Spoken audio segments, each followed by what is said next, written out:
خلق راديو ستانسي معرفة خلق راديو ستانسي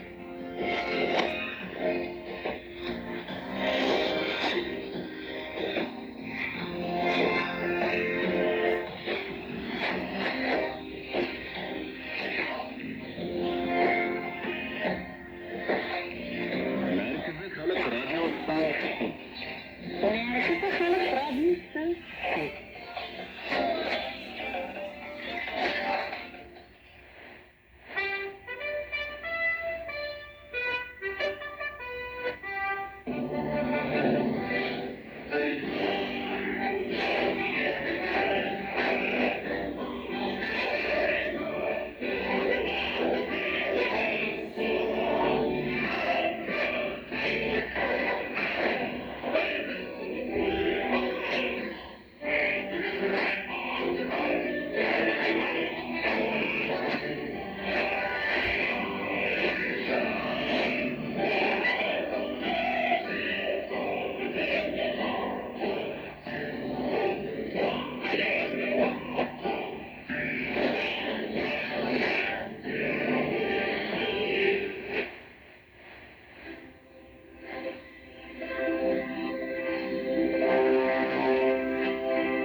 Hürmetlik radyo anlıcı.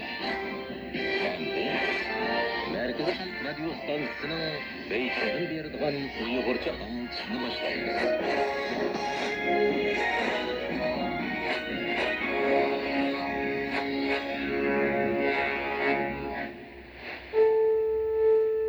Taң səhər, quyosh ko'tarilgan yana bir kunda, yana bir hayotlik bizga quchoq ochdi.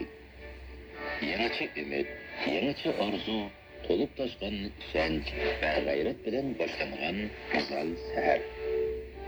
Har kundagi aktiv energiyaning manbasi Markaziy Xalq Radio stansiyasining Tong sadosi programmasi.